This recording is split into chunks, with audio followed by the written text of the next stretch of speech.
Hey everybody, welcome back to another episode of the Funlocked Ironman. As you can see, we are starting the video off with a nice little woodcutting level, 65 woodcutting. That actually is a fairly significant level for us because we get access to Siliocept trees, which can give us a mushroom pie for a much enjoyed crafting boost. In the last episode, though, just to give a recap, we had just gotten to 7-2 Hunter for Adept Hunter Rimmer contracts, and we were kind of noodling on what the next path forward was in terms of getting our fletching level up to get the Sunlight Hunter's crossbow. But in real time, that actually just happened not too long ago, and it is bedtime now, so I think we'll kind of pause here as far as the intro goes, and we'll kick it back up in the morning. So I will toss it to FutureCraft. Hey, good morning, everybody, and welcome back. Just been kind of hanging out here this morning, doing some reflecting and thinking on what we want next steps to be. As you can see, we just grabbed level 58 fletching. We actually started at 55 this morning. Been kind of just AFKing our small stack of maple logs, fletching those.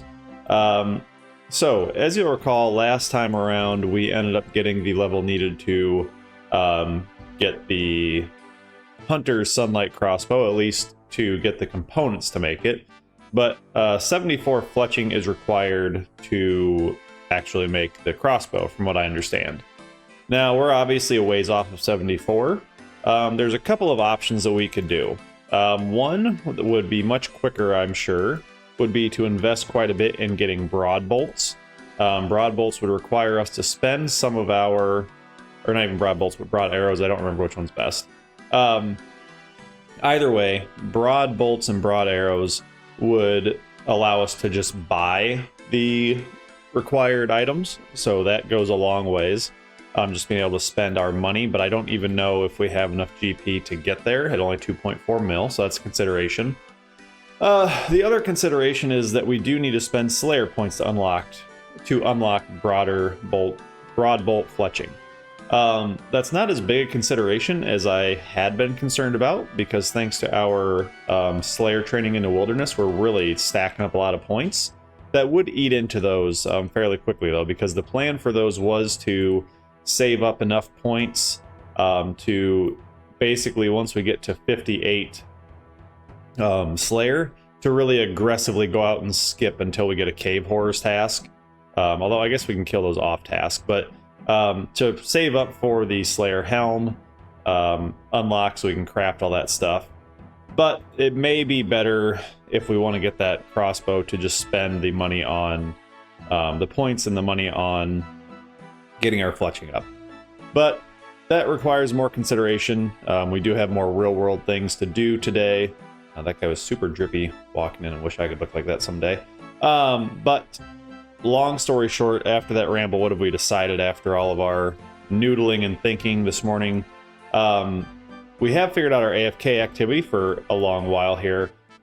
We need to grow this stack of maples. AFK fletching is excellent. We will eventually need 95 fletching anyhow for hard desert, so we're a long ways from that.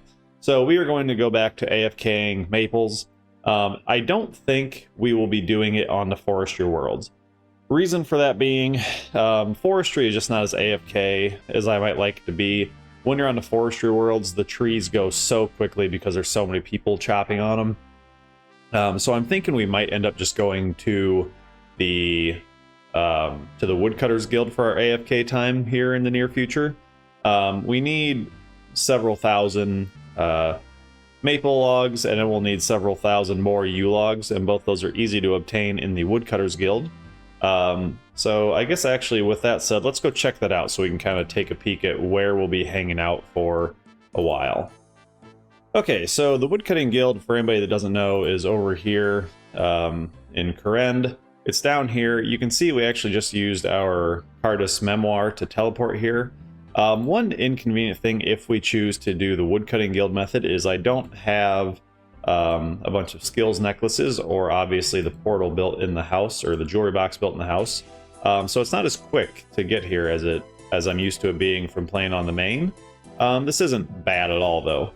But we can get in there now. One thing holding us back previously was we did not have 60 wood cutting, but between our AFKing and winter tot and everything, we are, I believe, leveled up enough to get in here. Is that true? Yes, it is. Okay. Oh, look at that. Hard tier task. Very nice. It's first time in here. So, Woodcutting Guild, just to briefly go over what the benefits are. Banks are placed pretty closely to a lot, or at least deposit boxes are placed pretty closely to a lot of trees. You do get a invisible woodcutting boost while you're in here. Lots of different types of trees. We have maples, willows, yews, so a lot of different things in here. Also, a sawmill operator is very close, so it's easy to go back and forth if we want to do this here. And then the yews really are very, very close to a bank, so lots of options there. The other nice thing that we can do here is we can wear our Twitcher's gloves while we're doing this. I had been forgetting to wear those actually, so this is a good reminder.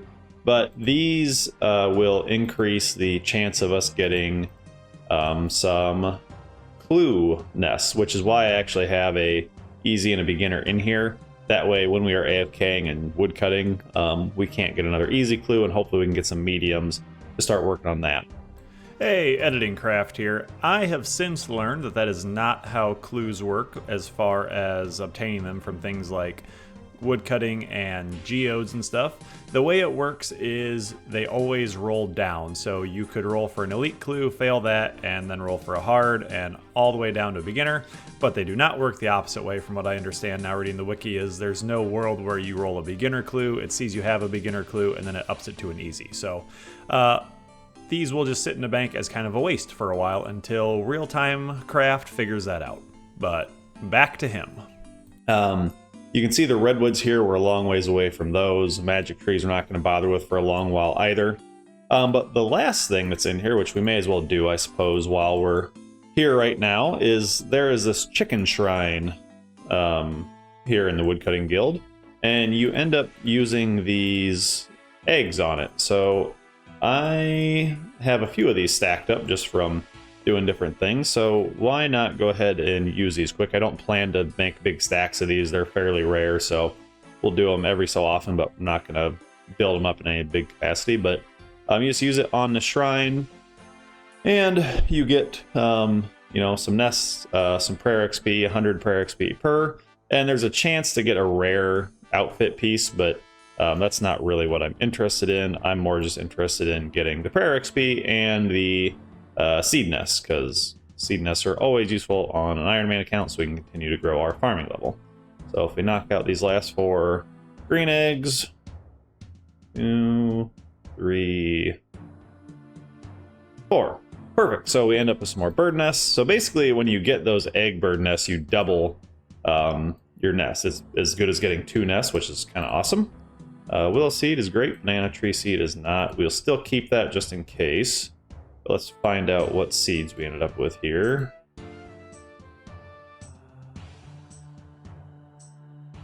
Some tree seeds, which is very nice. But again, kind of long way to say all of that is that this is going to be our AFK home for a while. If we decide it's not worth it and we end up going back to Sears Village or something, we'll address that then. But for now, this is what we're going to be looking like. Also don't have the lumberjack outfit, so maybe that would be a good goal to go get before we really dive in here, but I'll give that some consideration in the future. Okay, everybody, welcome back again shortly after heading out to do some real world stuff and doing a little bit more AFK here. Have been doing some thoughts on what the next step here is in the account, what we need to do to keep the progress rolling. And as is so often the case in any kind of early game account, the answer is questing. I was looking at some quests we can do. We do need to get our crafting up. Eventually we'll have all kinds of things we need to craft for very late game to even mid game. And so questing is a good quick way to knock that out, as well as some of the quests that give us crafting XP also unlock the minigame that lets us get the lumberjack outfit the best way instead of having to buy it through forestry events. So with that, we are going to embark on some quests and we'll check in as we do those. Okay, as we begin our questing endeavor here, we're actually starting off on a quest that does not grant any crafting XP, but we have not done the Watchtower quest yet, and we actually can't teleport here without having the Watchtower quest done. As you can see there, we can't cast it. So we will knock this quest out because one of the big ones that gives us quite a chunk of XP is Hand in the Sand, which also allows us to start banking up some sand every day as we log in if we come and talk to Bert. So just for ease of teleporting around during those quests and everything, and for future proofing, we'll just knock out Watchtower quest here, and we'll check back in once we're done with this.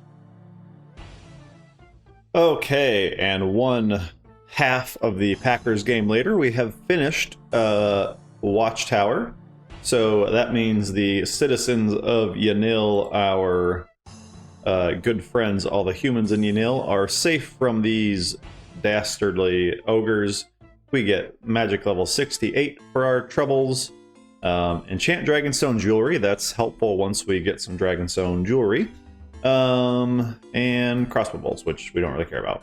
But excellent. More importantly though, once we read this spell scroll, we memorize what is written on the spell, and we can now cast Watchtower Teleport.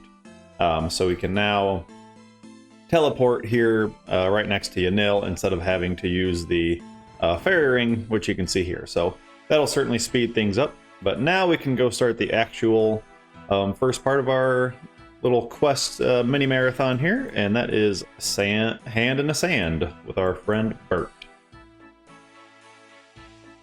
All right, everybody, that is Hand in the Sand completed. Just watched the Packers win, so we're excited to finish quests and see our football team do well. But one quest point, 9,000 crafting XP, 1,000 thieving XP, and the secret reward from Bert is really helpful as well. We can start stockpiling sand. So there's 50 crafting. Can craft ruby amulets at will now, which means we don't ever have to worry about running out of strength ammies. Mahogany birdhouses, don't really plan on doing those. Mahogany logs are just too valuable for construction XP. Medium hunter's pouches, that actually would probably be useful once we go back to our hunter grind. But that is excellent. So there we go. Let's go talk to Bert to get our secret reward. And I do have to say, I'm very glad we thought to do the Watchtower quest first, because it made teleporting back and forth here a lot easier. So we talked to Bert. Good news, they arrested Sandy for the murder. He's lost his job. Bert wants to keep on working even though he can retire. There we go. Buckets of sand. Once per day, you may ask Bert to help you by carrying 84 buckets of sand to your bank. Just talk to him. So if we do sand, we will now have 84 buckets of sand in our bank. That is a medium task in the Artie diary. This was very successful. I'm thinking maybe we should have been doing this quest a while ago, but good XP, good rewards. That's why you gotta stay up on your questing, folks. Okay, another one knocked off here. 2,000 crafting XP from Enlightened Journey. That is actually quite useful for us. We've now unlocked transport to Taverley here, which is easy to get to from the Castle Wars teleport. So always good to unlock another transportation option, but some decent XP here. I don't think we get any levels. No. But excellent on getting the quest done, and also some nice fashionscape. I think there's actually another collection log. I think I just saw Mudkip did it a little while ago where you can get like goggles to go on that. But we're looking sharp here. This also actually, I believe, is considered warm clothing for Wintertop, if/when we go back for 99 fire making or anything else. So we can now store some logs in here as we choose, and I think we need to go unlock the other storage, or not storage, the other landing zones if we want to use them. I can't recall, but it should be pretty simple. So let's move on to the next quest.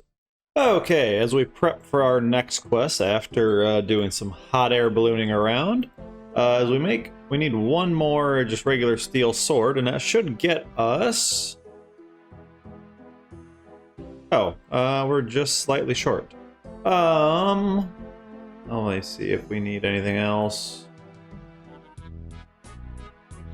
No, we're all good there. So, in that case, then we will just make enough here where we'll get some clutching XP too. So, one more should get us now. There it is, 40 smithing. We can actually finally smith gold ore and make steel battle axe, which is not necessary right now, but gold ore is actually very nice. That means pretty quickly we can start looking to maybe get the ice gloves and goldsmith gauntlets and do some, not Giant's Foundry, but the OG blast furnace. So, but now we are all set to do In Search of the Myarchy, so let's jump off on that quest. Okay, well, we are finishing up In Search of the Myarchy. Oops, no, talk to the guy. Things got a little hairy there. I did not realize we had to fight a hellhound. I did not bring any actual combat gear and only had about 10 prayer points left, but just a little bit of prayer flicking helped out with that. But crafting XP, technically 600. But we needed In Search of the Myarchy to do In Aid of the Myarchy. Oh, that actually did get us a crafting level. I shouldn't have scoffed at it. Every XP point is valuable. But now we can do In Aid of the Myarchy, which I think also lets us do the mini game here, temple trekking, which is what lets us get the lumberjack outfit. So we are certainly working up towards that. And now I think, assuming we have everything sorted, I think we're going to do In Aid of the Myarchy next. Okay, so a little bit of a side quest for In Aid of the Myarchy here.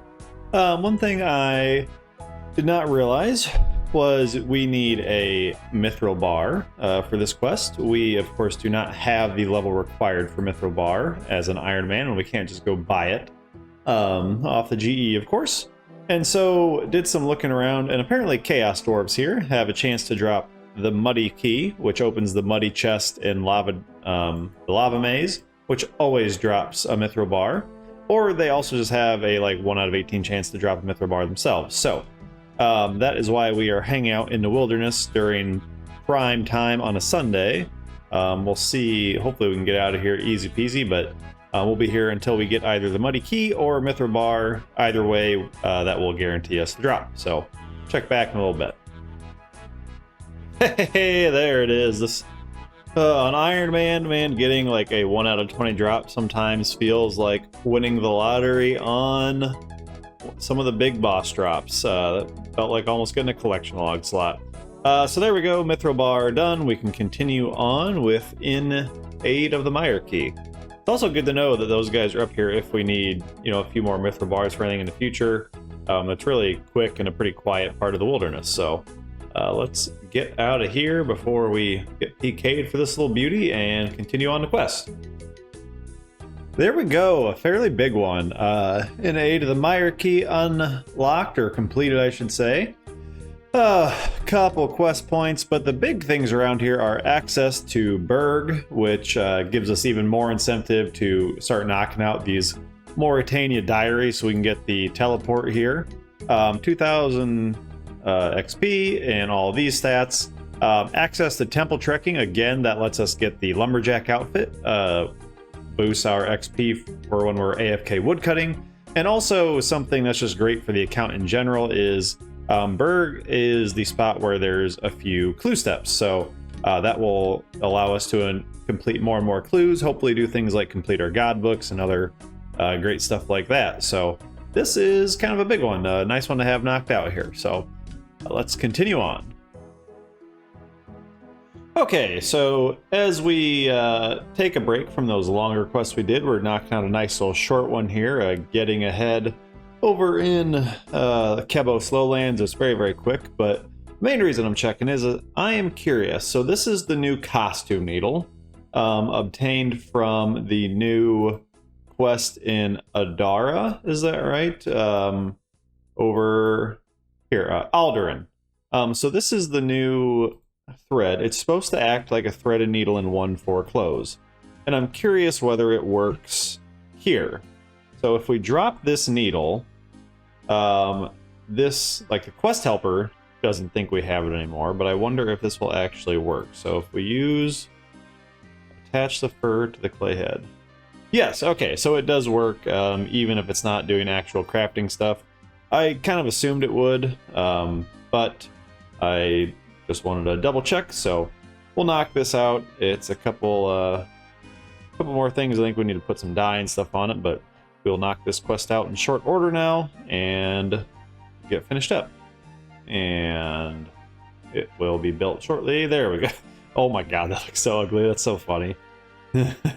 Work of art. Really outdone myself. That's very funny. Okay, now we talk to him, and that should finish us up here. 1, 2, 3. Give me XP. And... oh, God. I mean, my rune defender just really dripped out. Alright, there it is. Okay, 4K crafting. That's what we were really after. 32 construction. That's actually, we've gotten quite a bit of passive construction XP as well, so... And the Kebos Tannery for whatever the heck that's worth. But mainly we're after this XP and just a nice, quick, easy quest. And as we return to Monisburger, we are champions, good. We give him the trophy of the Troll King's head. And he offers us his helm. Melee combats to increase by 10k. Those are actually going to be defense, just because we don't typically ever train defense, and we need to get to 60 for that defender. So there we go, level 59 defense. And we're just gonna do, I think that'll just knock us straight up to 60, which means we can get the defender on. So defense again, awesome. And no, just 2 lots, okay. But we get the crown. Excellent crafted helm. This is now re-obtainable for us. We can just come buy it. It's not the cheapest thing in the world, but it's only 50k, so we can get that. We have basically made peace here, more or less, etc., etc. Fare thee well, fare thee well, fare thee well. And there it is. Helm of Netzenot achieved 5k construction XP, which I believe is also another level. 59 defense, 52 crafting, excellent. Serp helm, we can go right to Zulrah. 66 wood cutting, alright, awesome. And 43 construction, which means teak larders, alright, nothing there. Excellent though, that was quite a swath of levels. 14k experience left to go before we can wield our Dragon Defender, but we should be able to, I think, right away equip our new best in slot helm for a long time. Yes. Nezzy on the iron completed. Looking good, looking good. Ignore the lack of defender, but this is awesome. This feels really good on the iron to get this knocked out. Really enjoying making this progress, but this is awesome. This feels really good. All right, we keep going. Okay, everybody. After we grabbed the Nezzy helm, I went and did a quick birdhouse run, did a quick seaweed run, and was also just looking at, kind of what the next steps were as far as what we could just knock out quickly. And I realized we hadn't had forgotten to grab the easy tier of the Mauritania Diary, so we are going to knock that out very quickly. One of them is to put a scarecrow in this flower patch here quickly. So once we finish raking this, I really should go back to Tithe Farm and get auto weed, but that's for a different day. Let's see, how do we do this? We use the haystack on here maybe? Okay, and then we use this on that. Perfect, and then we plant the scarecrow. There we go, easy task done. And if we go ahead and wear our Ghost Speak amulet, the only other 2 things we need to do... No, one thing. Cook a thin snail in Phasmatis. We have the thin snail in the bank. We just need to grab some ecto tokens quickly, so we will go ahead and climb down here and get our buckets of slime and all that good stuff. But we'll check back right in once we get our ecto tokens so we can get into Port Phasmatis. Okay, we have paid our 2 ecto token fee, so we just need to come here. Where is this the range? I assume it doesn't matter. It shouldn't, I wouldn't think. We'll double check in the diary really quickly, but we need to come in here, grab a thin snail. We have 2 of them in case one burns. Let's make sure that we're not going to cook it on the wrong thing. On the Port Phasmatis range. So apparently there's only the one. Yes, that is correct. So we come here. That is one thing I've learned is double check your ranges or where it tells you to smith something. But we come in and cook on here. And just don't burn both. Okay. There we go. I got really nervous. I thought that looked burned for a second. Now we just need to go to Canifus and collect our rewards. Excellent. May as well cook him while we're here too. Look at that, 2 for 2. Okay, and we talked to Le Sabre, or Le Sabre, however you want to say it. We get our Mauritania plate legs. We can teleport to the slime pit twice a day. All right. And we do get a slight increase in Slayer XP at the tower here, which that's nice. But the bigger item, of course, is that we get the XP lamp. It goes right on to Herblore, of course. Not enough for a level, but a nice 2,500 juicer there. So with that, is that every... No, not Western Provinces. So we do have one more easy tier diary we could go knock out very quickly. I just never worry about the Western Provinces one typically, even doing leagues and stuff, because other than the XP lamp, the rewards from Western Province diaries are really underwhelming. Really, really underwhelming. So I never get concerned about it.